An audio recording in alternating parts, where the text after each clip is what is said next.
I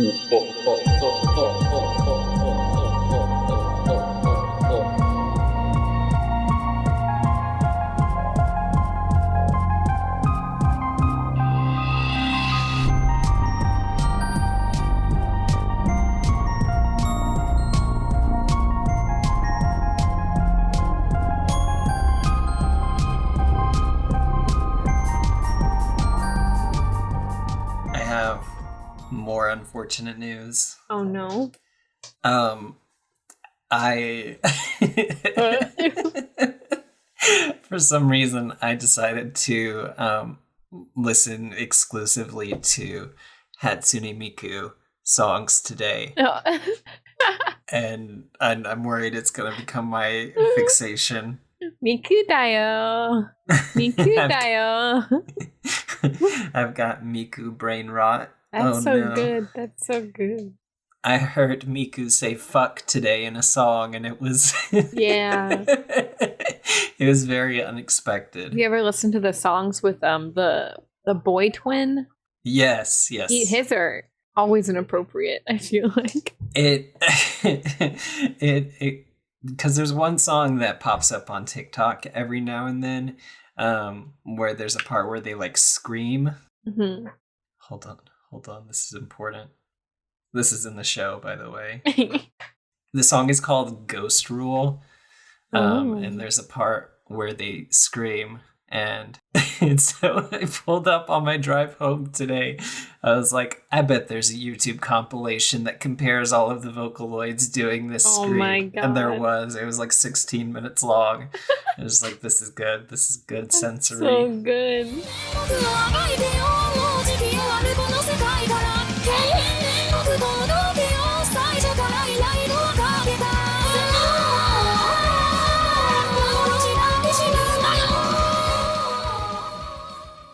I will send you a good version of it later. Yes, please. I love Vocaloid. It's a monster masquerade. It's a monster masquerade. With me, Faye.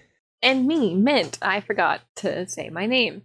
We're gonna have back-to-back sleepover energy episodes. Yeah, I love this though, because I think this is the perfect movie for the sleepover energy. I love this movie. I have an international flight tomorrow, so I am like, I know. Also scrambling to get stuff ready for that. What time is your flight? Thankfully, it's not until like 5 minutes to noon. Oh, that's not too bad. That's not too bad. Yeah, it's just the, like, getting to the airport like 3 hours early for international flights that I'm like, ugh. Mm-hmm. But hello, today we're gonna be talking about probably the most campy movie we have discussed to date. Yeah. It is a personal favorite of mine. It combines a lot of like my specific interests, like the punk genre and culture, and zombies and so much. It's so funny. I loved this movie. I didn't know what to expect. Yes. Today we're talking about Return of the Living Dead, 1985. This movie was written in part and directed by Dan O'Bannon, who we have mentioned previously on the show in like our second episode, because he wrote the script to Alien. Mm-hmm, mm-hmm. And this was his directorial debut. This is the first movie that he got to direct, and he said it was a dream come true. And he did a very good job with it. If you are not familiar with this movie, I have a lot of fun facts about the special effects and also some of the production elements, because I just think it's interesting. I knew you would. I was like, I bet Faye knows all of these things. And then I pulled up the IMDb trivia page because I was going through it as part of my research, and some of these facts are just like wild, and I feel like you need to know about them. So if you are familiar with the movie Night of the Living Dead, which is like the first, like widely known as the first like zombie movie, is made by George A. Romero and John Russo, who co-wrote it together, and then Romero directed it. What year did that? Directed it. What year did that come out? I want to say like the 60s. I could be. Let's see. Do you think people thought about zombies before that movie? Because now people think about zombies all the time. But, like, was anybody... There had to have been people that were like, what if these dead people came out of the ground and ate us around? I forget. I know there is, like, a specific movie, it might be Night of the Living Dead, that, like, coins the term zombie. But, like, the idea of a zombie had been around for... I would imagine, like, ancient times. For a very long time, yes. I've looked it up for us here. So the term zombie actually comes from Haitian folklore. Oh, of course. So a zombie is a dead body that is reanimated through various methods. And so, like, the first written version of that was in 1819. I'm pulling this straight from Wikipedia because I didn't know this. So, like, that's what it was, like, mainly used for. Okay. And then George Romero is, like, the person who made the version of the zombie that, like, most people know. All right. They made that movie in 1968. And then, kind of similarly to Friday the 13th, they split ways after that first movie because they couldn't decide, like, on a similar direction to go into. So John Russo got to create his own timeline, essentially, where he owned the legal rights to Living Dead, while George A. Romero could make movies like Dawn of the Dead, Army of the Dead. And so, like, they're still pretty much, they're tied together, but it's like a crossroads almost from Night of the Living Dead. This movie actually references that first one and says that the events in that movie happened in real life, and then people made a movie about it. I love how serious they are. Like, this is real. Yeah, this movie starts off with a black screen and text that reads, "The events of this movie are real, and the people in it are real." It's so funny. I first watched this movie, like, in the early days of the pandemic. I feel like a friend had turned me on to it.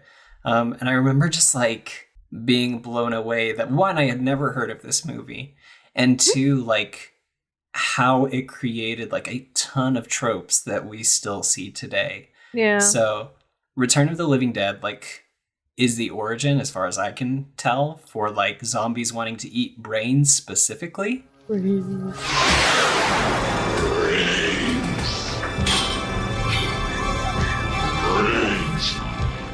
It also gives us zombies that, unlike George A. Romero's, can't be killed by a bullet to the head or, like, head damage. And also, these zombies are very smart, and they can use tools, and they can run and talk, and it's a lot. They can do a whole lot. But the reason why they eat brains in this one is because one of the zombies later says that, like, being dead is painful. Like, they can feel themselves dying. That's kind of sad. It's very sad. That part is very cool because it's like a puppet zombie that's, like, only a torso. Mm-hmm. And it's talking, but eating brains is supposed to relieve that pain for a brief moment. Make any sense? But no, it kind of reminds me of, like, did you ever watch iZombie? Oh yeah. A long time ago. She, like, eats the brains and then gets the person's memories, and then she uses that to solve crimes. Yeah. Yes, it kind of reminds me of that, where it's just, like, something in the brain gives them, like, an edge up or something. Why do you eat people? Not people. Brains. Brains only. Yes. Why? The pain. What about the pain? The pain of being dead. Here's the problem with this movie is, like, I don't know, it seems pretty straightforward, but there are so many, like, tangents that I want to go off of that, like, I don't know where to start. I'll start on my main issue with the movie. There's a character that we're supposed to like, and he's just blatantly a Nazi. I think Nisno noticed the, like, in the background there, he had just, like, a picture of Hitler. Why is he there? He's meant to die, I think, is the main thing. Though. It's just, like, I guess he does. He does. Everybody dies at the end. Yeah. But, like, he's there for a long time. He is. I don't know. I don't know why he's there. Aside from, like, I don't know. I guess there is like one thing that like both this series, at least in its first couple entries, and the George A. Romero like Of the Dead movies do, is they are very anti-war. Maybe. It's just so strange. It's real weird. It wasn't even confirmed until like they did the DVD commentary that like, oh yeah, this guy was an escaped Nazi. Like that part's weird. I caught on, like, I was just like, this guy's a little sus, but I can't just be like, he's German and has a gun, he's a little sus. But like his vibes were off. And then Nisno was watching with us and he was like, wait a minute, back it up, rewind. Like, he was like, what is that? But that was my only gripe about the movie. I have fun with the whole movie. They're all silly. They all make really stupid decisions. There is a nude girl running around the whole time, and I'm like, why? That's the other... That was the other, like, not fun part that I found in my research is, like, apparently producers made a big fuss over her. Why? At first, they were angry because she had hair, and so they shaved her. And then they were like, well, now she looks like a Barbie. Like, because obviously they weren't gonna, they put, like, you know, a cover on her. Yeah. While she was nude, but they were just like the producers just like kept making a whole thing about it because they were like, well, this is never gonna be on TV, and also like you can't do XYZ, but also we need you to do this. And so she in interviews later was like, it felt like everybody was staring at me for reasons that I did not want. That's awful. Or it was like people talking over me, I guess. I hate that. I think she enjoyed the rest of it, though. Like, and everything else that I read, the cast, like, really enjoyed being a part of this movie. I imagine it was awful to film those scenes in the rain, like, nude, too, though. I mean, even with clothing. Maybe it's better in the nude, actually. Because then your clothing's not getting all gross and stuff, too. I guess so. But she had to put makeup all over herself for when she becomes a zombie. Oh, yeah. So I don't know. I feel like she deserves a lot more credit. A lot Linnea of work. Quigley is the actress that plays Trash. We have a group of punks, and they all have names like Suicide and Spider and Trash, and then they're such good names. It's very good, and then we just have like someone named Freddy.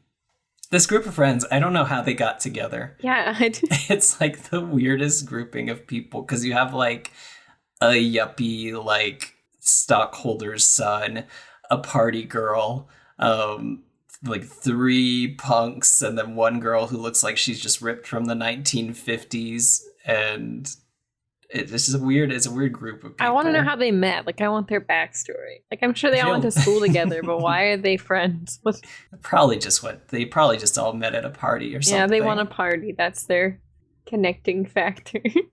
Yes. So this movie, I feel like it takes a little bit to get going. We spend a lot of time with Freddy, and he works in a warehouse with this dude named oh god, what is his name? Oh god, what's his name? I don't know. I'm so bad at names. Oh gosh, all these Wikipedia, they have old pictures. I can't tell if it's them. Oh no. Let's just restart the episode. What? So we spend a lot of the beginning of this movie with Freddy and Frank. That's who Frank. it is. Yes. Frank. I know it was another F name. I could not think at all. I was just like, Freddy? They work in a medical supply warehouse that essentially like gives things to like medical schools. They have a bunch of skeletons and also just like weird. They also supply things to veterinarians, so they have like taxidermy dogs and also butterflies for some reason. Yeah. It seems very like, don't tell the taxes. Don't tell the IRS. Don't tell the taxes. So it starts off very like blue collar, I guess. These guys are just trying to do their job. And then because they work in a medical facility, kind of. Freddy is like, what's the weirdest thing that you've ever seen? And so Frank takes him down to the basement to show him these giant, like, metal drums that he says are full of a gas and full of zombies from Night of the Living Dead. And then the very real event. Yes. And then Freddy's like, but what if they get out? And he goes, these are made out of American steel. Like, they'll never fail. And he taps one and it immediately like breaks and lets out the zombie gas. It's so funny. It's so funny. The timing. The timing in this movie is so good. Yeah, it's really cool. The gas is called 2,4,5-trioxin, which is a reference to the Dow Chemical Company's involvement with Agent Orange that was used in the Vietnam War. So with these movies, they wanted to make a commentary on like military presence and how kind of cold and heartless that industry is, and how like reckless they are too, because they just let these tanks like go missing and are unable to find them. Yeah, they just didn't care. They're just like, these tanks full of zombies are missing. Oh well. Mm-hmm. And Freddy asks, like, well, why didn't y'all turn it in? And I think it was something like he didn't want to get investigated or something, like didn't want anybody poking around the medical warehouse. Yeah, because it's like they're kind of like doing crime a bit. I think. That part where the tank bursts, there's a really cool, it almost looks like stop motion of the zombified figure like melting inside the tank as it leaks. That was filmed using a wax figure behind a plate of glass that they heated up. So it had like its own little skeleton and stuff, and as they heated it up, it started to melt. It actually got so hot that the glass cracking during that part, like in that shot, was accidental. That wasn't supposed to happen. Oh no. But it got too hot, so it like started to break. They could have started a fire. Yeah, not great. Do you want to know? From that tank comes my favorite character in this movie besides Spider, the Tarman. The goo guy. Do you want to know about the Tarman? Yeah, please tell me. I love that guy. He's so drippy. So the Tarman is like our first zombie that we see. He's real slimy. He's got on like super ratty clothes. He's not much of a problem at first. Like he becomes a problem for other characters later, and then he just kind of like is there until later. Yes, they have much more trouble with the guy who looks like he's made out of like a foam punching guy. He does. A foam punching guy. You know the ones. Yeah. They usually don't have arms. Yeah. But the Tarman, he was played by Alan Troutman, who would go on to work for the Jim Henson Company in the 90s. That makes sense. He was a puppeteer. He, most notably, in my opinion, did the facial performance for Earl in Dinosaurs. He played the dad dinosaur. Not that movie. No. No, not the TV show. Oh, I never watched that. It's so good. I love that one. The Tarman, that goopy material was made out of methicel, which is used to make milkshakes thick. Ew. It's an additive. That same material was used to create the Blob from the movie The Blob. Oh, that makes sense. Ew, Right? I bet it feels gross to have that on you. It probably didn't feel God. great. I bet it didn't feel great. But the whole special effects team is kind of filled with superstars, honestly. And what's weird is that a lot of them went like uncredited. Why? And I don't know why. I don't know if they thought this movie would flop, and so like they just keep our names off of this. Right. This movie like by no means was unsuccessful. Like it has a pretty high like critic score and did relatively well like for a cult classic, you know. Mm-hmm. But yeah, for some reason, they weren't super present. But two of the folks, Kevin and Bob McCarthy, worked on the Hellraiser movies. Adam Jones went on to work for the Stan Winston Company, who did makeup and special effects for things like Nightmare on Elm Street and Jurassic Park and Terminator. That's so many. Kevin and Bob McCarthy also worked on Twin Peaks, the Twin Peaks movie. I love Twin Peaks. And the Leprechaun series as well. And they also had a baby Tony Gardner who took over for the special effects and puppetry for the Chucky franchise in Seed of Chucky, I think. Maybe the one before. Like, he is still the lead special effects guy for that series. And this is like one of his first movies. I thought that was so neat. He made the animatronic half dogs. Oh, I love those. They're so weird. They're so weird. They're just like... So yeah, the gas starts bringing everything to life, including the butterflies, which are pinned to a board. And they start flapping their wings. That was literally just, they turned on a fan near that. So funny looking. And let them go. It was so funny looking. There's a cadaver in the fridge that starts to scream and puts up a fight. The gas makes him very strong, and there's also a dog that is split in half that comes to life and grossly is like stuck to the floor. It's so gross. I love the dog though. It's like dark. It's that dark comedy. It is dark comedy. This is what dark comedy is. Not saying stupid bad words. It's icky, but like kind of funny. It's so funny. There are also like lots of little gags throughout, like the eye exam in the background says that like their boss. It says it says that Bert is a slave driver and is also going bald. Like, it's so funny. It's so silly. So yeah, the cadaver gets out and like starts to put up a fight, and then they like lock it inside of a meat locker, and then they call their boss. They pass out first, and then when they wake up, they have to deal with this cadaver.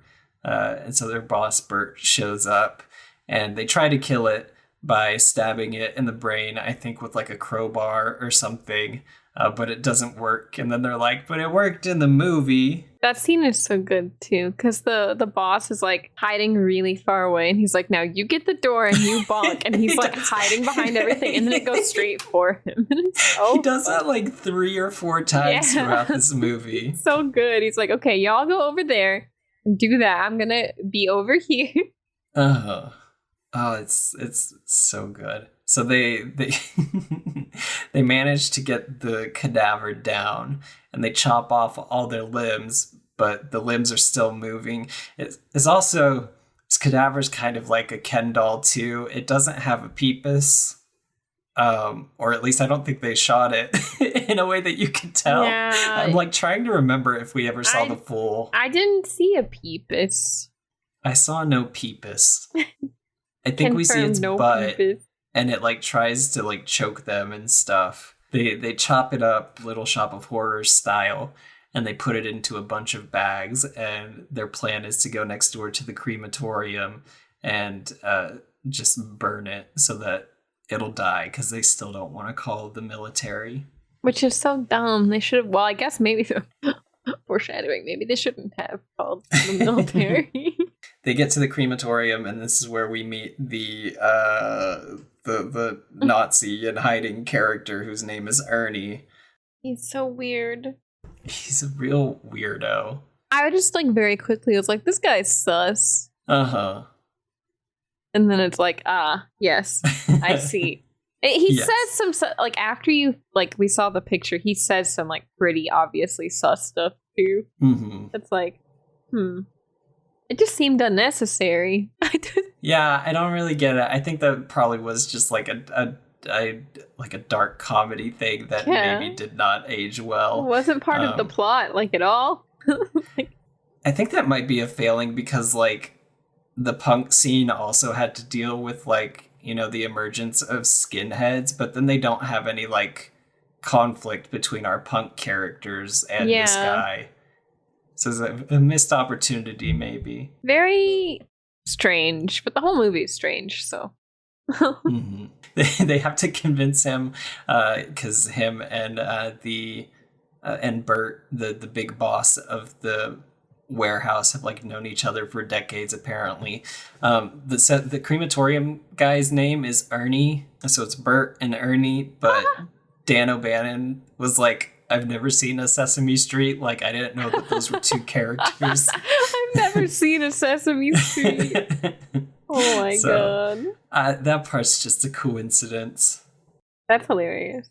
So yes, they have to convince it. At first they try to tell him that the moving body parts are feral or weasels that got rabies or something. And so he's like, well, why don't you take them to like the animal control department? Like, why are you bringing them here?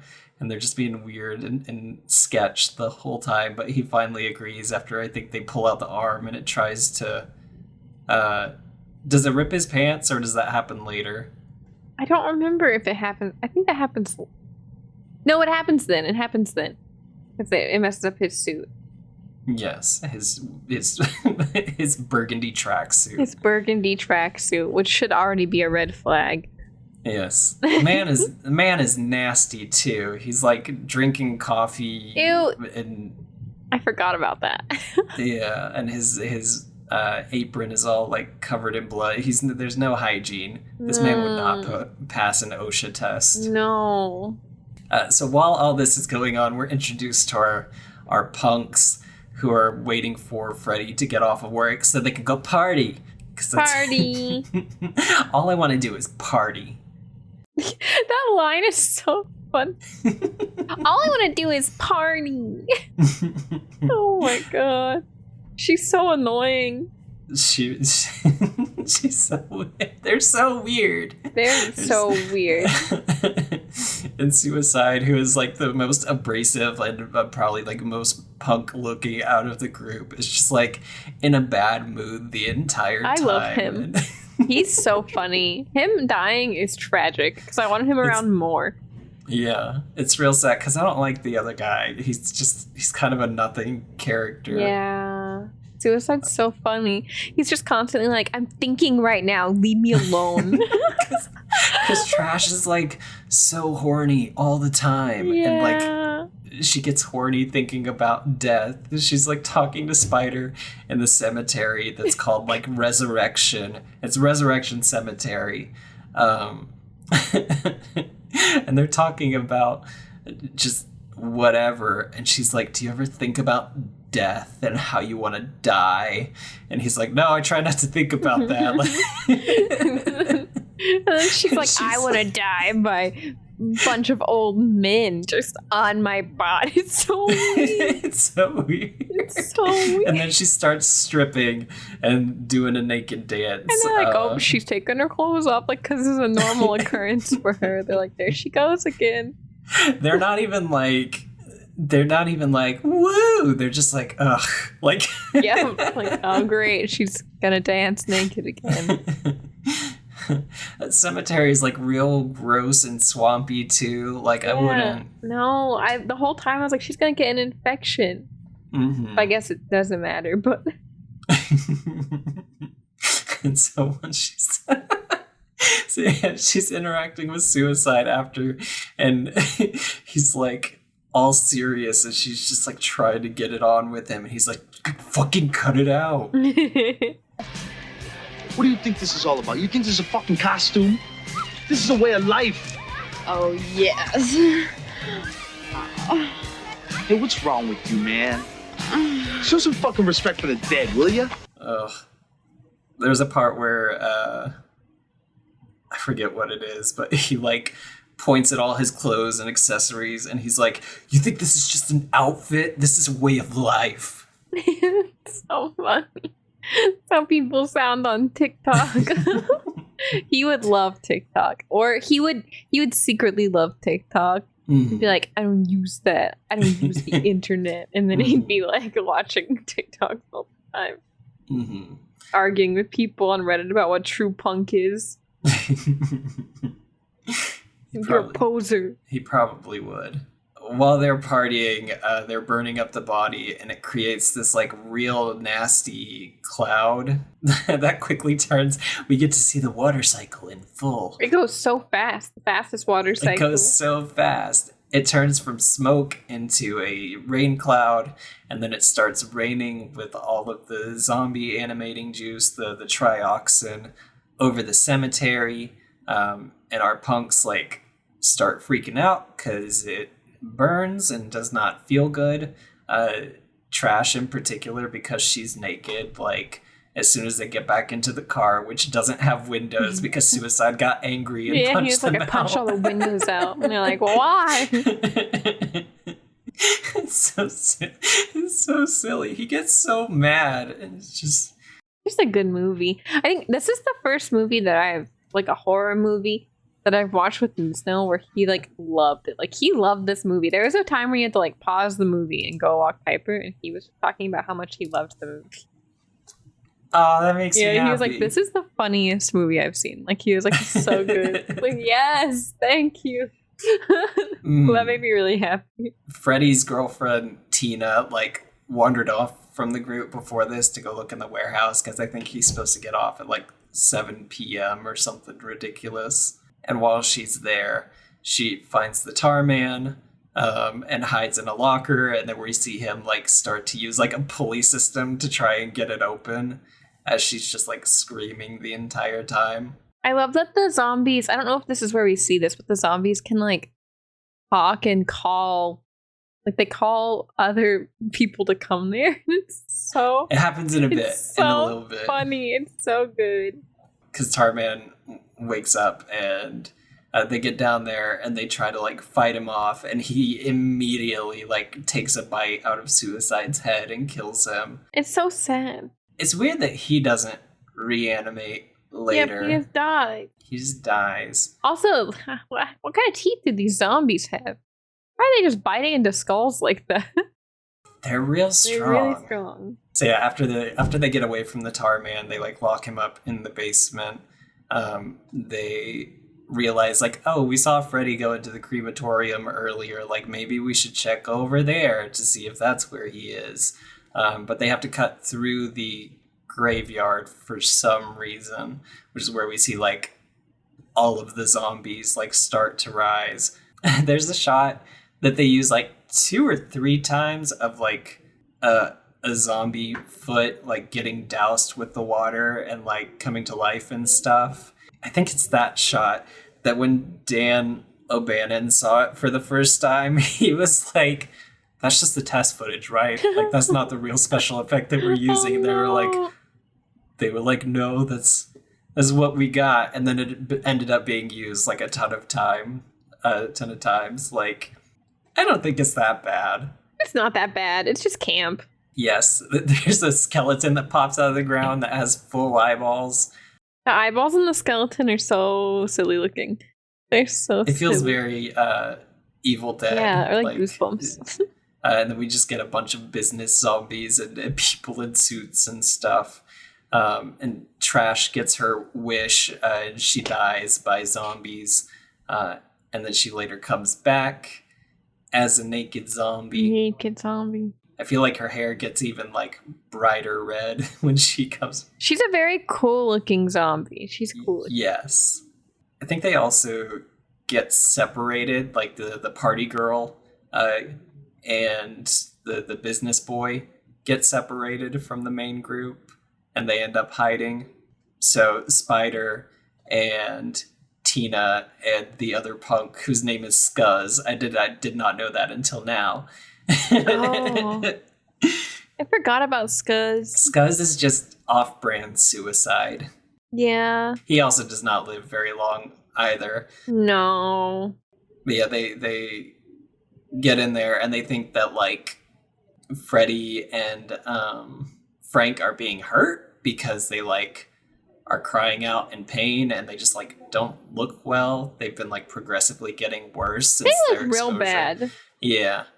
And they eventually call the paramedics who come by to like test them out, and they realize like, oh hey, these guys don't have a pulse, and also like their temperature is room temperature, and that's real weird. Like technically, y'all are dead.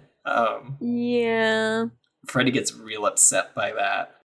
I would be too. I'd be like, uh-oh. Mm-hmm. But at that point, you gotta quarantine them. Yes. You gotta get... So, but they're not gonna like definitively say that they're dead. They're like, we're gonna go back to the ambulance and run a couple of tests, and then we'll come back. They did the thing that you're not supposed to do and say that you're coming back, because they get eaten by zombies very quickly. You can't say that. You can't say that in movies. And then that's when the zombies, I think, hop on and are like, send more paramedics to the radio. It's so funny. That's the best part of it. It happens movie. Twice. They do it because they do it with the paramedics, and then there's one that's like, send more cops. Yeah, he's like, send more cops. And they're just like, okay. And they keep sending them. So the zombies break out of the cemetery and start heading for the crematorium. And so they start to like barricade it, very video game style, like planks of wood and just all the things that you can think of. And what's his face? The main guy from the beginning, his girlfriend's there. Yeah, Tina's there, and I feel like Tina does not get a lot to do except like be emotional. Yeah. Yeah. She ruins everything later by being too distraught. The rest of the movie is just kind of like running around from the zombies. Yeah, like running around, like characters dying slowly. Scuzz gets bitten by a zombie because they like grab him through a window. And it's just like they're slowly like quartering themselves to like a smaller and smaller part of the crematorium. I love Spider. He's probably the smartest one in the group. He's the smartest one in the movie, I think. He's just good. He's good. And he's got a good name. Spider's a good name. So after they realize that the paramedics are dead, I'm kind of jumping ahead here a little bit. That's okay. I mean, not too much happens in between there. They're just like, yeah, more zombies are coming, more people are dying. Mm-hmm. Frank puts himself in the burner because he sees the zombies and he doesn't want to become one. Yeah. So he like takes off his wedding ring and then like throws himself into the burner. It's really sad. Sad because like he had been on the phone with his wife earlier about like having a pot roast, and like he can be kind of annoying throughout because he's just very loud and like crying through most of it, but it is sad. That scene is sad. I was like, oh no, like that's dark. Like, that's not even dark comedy. This is dark. It's just sad. Yeah. But it's okay, because it doesn't matter in the end. Yeah, no, none of it matters. So Spider and Bert are planning to take is it the cops or the paramedics? I don't remember. They're planning the cop car. They're planning to take the cop car. Yeah. Because a pair of cops have showed up and they get quickly eaten. This movie takes place in Kentucky, but the accents are like all over the place. We were like, is this Boston? No. And then we were like, wait, is this the South? Like, it was so confusing. The accents are everywhere in the U.S. I think one of the cops is the only one who has that like Southern drawl. It's very like... He sounded like he was from Kentucky. He had the glass onion... I still need to watch that. Benoit. So they're planning to take the cop car and like drive and get help, and then they don't make it very far before they crash the car. Running zombies are always scary. I don't like fast zombies. I want them to be slow, because then I can live. When they're fast, it's like, uh-oh. I'm not fast. There's like nothing that they can do. Oh, but I thought that they would be like really slow zombies in this movie. Mm-hmm. But they were not. Yes. No, there's they're doing some stuff. They've got some stuff. I don't know what the exact rule on these zombies are. It doesn't seem like there is a rule. Yeah, not really. In later ones, it's like it alters their personality a bit, too, so that they become more aggressive. Which we kind of see with Freddy a little bit. The fact that the way they act, the way they talk, it very much reminds me of The Evil Dead. Yeah, for sure. Because after Scuzz dies, they take the zombie that killed him and tie it up, and it's like literally just a spinal cord and some ribs and arms, and it has titties. Yeah, gotta have the titties. And that's where we learn like why they're eating the brains and stuff, and they gotta eat the brains. Yes. Such a silly plot point. Like, oh, to not be in pain, they gotta eat brains. You kind of feel bad for it too, because it's just like, yeah, it looks like she's starting to cry a little bit. Yeah, it does. She feels so sad for this zombie. Could they make like artificial brains and feed them to them? Easy peasy, problem solved. Maybe. Does it have to be people brains? Like, yeah, what about cows? Yeah, folks eat brains for sure. I've seen people eat goat brains. Like, that's a thing. Mm-hmm. What if you eat goat brains and you become more goat? Zombies running around going, bah, bah. That's how you get minotaurs. Minotaur zombies. That's horrifying. Oh no.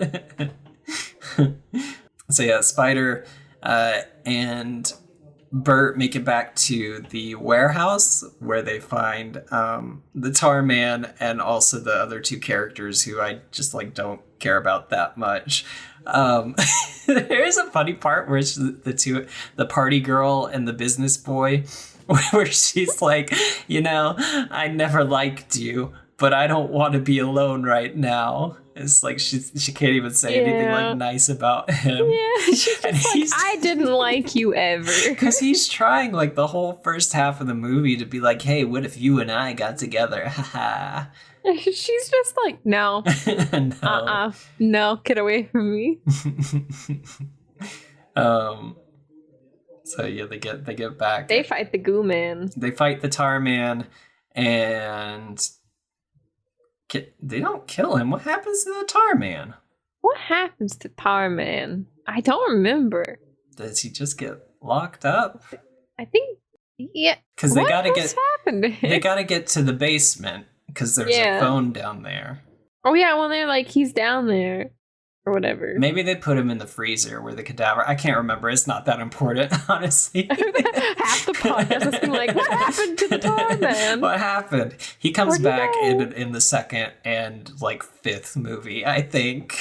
So he's fine. Tar Man is fine. Oh, good. They must have just locked him up then. He's iconic. Like you can't kill the Tar Man. I love him so much. He's so goopy. We get a scene of like all the cops trying to like figure out what's going on. They've set up like a barricade over by the cemetery and the crematorium and warehouse and all that. And they're like, we don't know what's going on. People are just like acting violent. And then Trash leads a army of zombies to kill a whole bunch of cops and listen to some real cool music. Do you want to play? It's party time. We gotta play. It's party time. It looks really cool and then it doesn't. And then it looks cool again and then it doesn't. And whenever she's walking forward, it's like, oh. Like when they come out of the fog and then it's just like they're all running towards them. Terrifying. It is scary. Because they're on the phone with the police and then it gets cut off because they're like, oh, what's happening? We're getting attacked. And it's just like, it does what's happening? It does the cliche like phone line buzzes. So then they're like, oh, hey, conveniently, there's a phone number for the military on this tank. Maybe we should finally call them. No, don't do it. And we're introduced to a colonel who had like one scene at the beginning of the movie just to establish that he was there and that he hates his wife. Oh yeah, he sucks. And so he wakes up and he answers the call and he starts taking information. They call the tanks Easter eggs. And so he's talking to Bert on the phone and he's like, how long ago did the gas like get out? He's like, why didn't you call earlier? And like, tell me everything. And you get the idea like, oh, they're going to help. And then he calls I guess he calls the president. And he's like, we found the Easter eggs. The egg has cracked. And so he and so he gets his orders, and then we just get a whole bunch of like scenes cut together where like we see them in the basement and they're like, oh, everything's gonna be fine, like they're gonna send help. Freddy got blinded by acid and he catches Tina and the Ernie in the attic. Yeah. And then the party girl is like, do you hear that noise? And then we get a whistle, like Looney Tunes style, like they just drop a nuclear bomb on just bomb it on that part of Kentucky. Yeah, but obviously it doesn't work if there's more movies. Yeah, no. Well, because then even in the after credits, we see like, oh, it just made an even bigger cloud and now it's raining even more. And then we hear on the phone where it's like, oh yeah, the president is set to speak in Louisville tomorrow. Like, so funny. Like, why would he be there? Question mark. We need to watch the rest of them. It's so funny. There's gonna be next month. We should watch all of them whenever Nisno is here. Yes. It'd be so good. And then we'll do our classic cover everything in the franchise episode. Yes. We'll cover the rest of them because they get progressively worse. Like so bad. Like, oh my gosh, so bad. Yeah. You want to know something fun? Fun? I bought the DVD for this during our Texas Chainsaw trip. Oh, what? Yeah. Oh, yeah. At that shop, from the Jar Jar Binks store. The Jar Jar Binks store. Jar Jar Binks vape shop and... we need to go back there. We need to return to the Jar Jar Binks vape shop. It's so fun. And game store. I just remember, is that Jar Jar? Yes, it is. So yeah, the movie did like relatively well. Obviously, like there were a couple things that they had to censor, like for the purposes of getting put on TV. For example, Freddy's jacket has a patch on it, I think, that says "fuck you," and then they were like, "Wait, we can't have the words "fuck you" on TV," so they made him a second jacket where the patch says "television version" instead. That's funny. Yes. That's hilarious. Why can't it say fuck you? It's so silly. Some of the zombies were paid to eat actual brains. And ew. Dan O'Bannon was like, well, I'm not going to make any actors do stuff that like I'm not willing to do. So he ate the brains too. Ew. Like cow brain, right? Yeah, it was cow brains. Oh, okay. I believe. Phew. It wasn't real. Not real. Not real ones. It's just a good movie. Everyone should watch this movie. Yeah. It's so silly. If you want to have a good time, watch this movie. Yeah. Tobe Hooper was originally set to direct it, and they were going to make it in 3D. Tobe Hooper did Texas Chainsaw Massacre, but I think he had to step down, and as a result, this is a movie we got. Well, it's a very good movie. It's very influential on the zombie genre, even if it doesn't like get a lot of love. It's very neat that like there was a whole like fan movement to re-release the movie on DVD. Like there was one guy who like built a website and they had a ton of people like sign petitions and stuff, and they like got the cast and the production crew involved with like trying to get it released on DVD. I think it's nice. It's like it's a nice like People really love this movie. I bet it made the creators feel happy because it's such a silly movie. Mm-hmm. So I wonder what they were expecting. Like, were they like, people are gonna really like this movie, or they're like, or people are gonna really hate this movie? Mm-hmm. And it was shot in only 6 weeks, which is not a ton of time at all. That is fast. Yeah, that's I like it. That's it. This will probably be That's that movie. It's a short one, except for I've got a question not related to movies at all for you. Yes. Please make your argument for why cereal is soup, because I read your tweet today. I'm very concerned. So I was at work and we were in our like weekly meeting, and my boss likes to do like icebreakers, right? And so she was like, if you could only eat one food for the rest of your life, like breakfast, lunch, dinner, what would it be? And so we were going around, and my coworker was like, soup. I would have soup because he just really likes soup. Yeah. He likes ramen and all that stuff.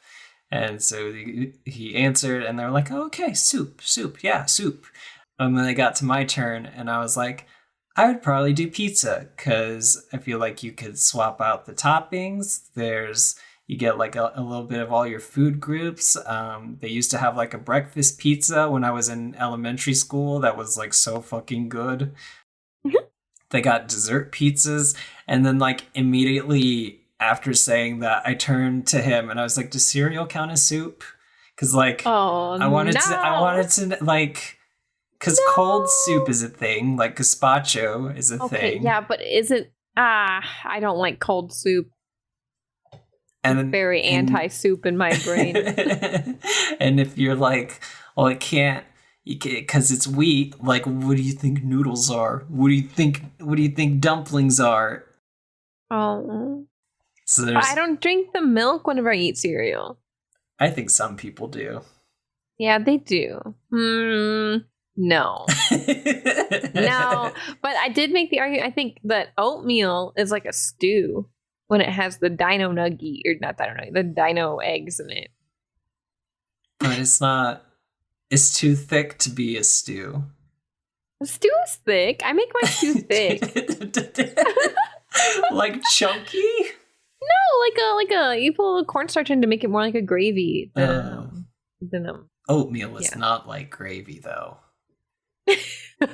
What is this conversation? So anyways, I put it to Twitter, and at first it looked like soup was gonna win, but then like literally at the last minute, like people voted no, so I guess it's not. What does Google say? I don't know. I'll look it up, I guess. Is cereal a soup? It qualifies as a liquid food when eaten with milk, but it does not contain pieces of solid food, and it doesn't contain meat, fish, or vegetable stuff. If you have marshmallows in it, I think marshmallow is an animal product. Oh, no! Checkmate, Lucky Charms. Oh, my God. I understand your argument. But chocolate. I think chocolate is a vegetable. What? They're like cocoa. No, it's a fruit. That's a cacao fruit. bean. Is a bean. Fruit. Wait. I'm just being stubborn now. It's a fruit. Is it? Cacao is a fruit. Merriam-Webster does not classify it as a soup. I love this. We gotta put this as bonus content. No, this is staying in the episode. This is God. This is the sleepover energy that you wanted. It is true. I was thinking about it like the whole episode. I'm like, I gotta bring up this. It's like, I don't care. I don't care about the like, is a hot dog a sandwich argument. Like, that means nothing to me. I could care less, but this is very important to me now. Is a hot dog a sandwich? I don't think it is. No, it's a hot dog. Yeah, it's its own thing. So, anyways, that's Return of the Living Dead. Go eat some brains. Good movie. Don't be naked in a cemetery. That's a bad idea. It's disrespectful. I'm dead in the ground. I don't want to see your ass. I think that's all I got. Yeah, me too. Thanks for enjoying this brief journey with us. Yes. We're gonna make more episodes throughout the year. Yeah, probably. I want to start looking into what we're gonna do next for whenever you get back. Yeah. So, like, while you're out of town, I'll be doing my little research. Heck yeah. All right. Bye. You have been listening to Monster Masquerade. If you enjoyed this episode, be sure to let us know somewhere on the internet and consider sharing the show with a friend. If you have a suggestion or topic you'd like to see us discuss, hop on over to our Patreon to unlock exclusive bonus content and do just that. And we'd super appreciate it if you could leave us a review on iTunes. It's the fastest way to help the show grow. You can find us on Apple Podcasts, Spotify, or wherever you find podcasts.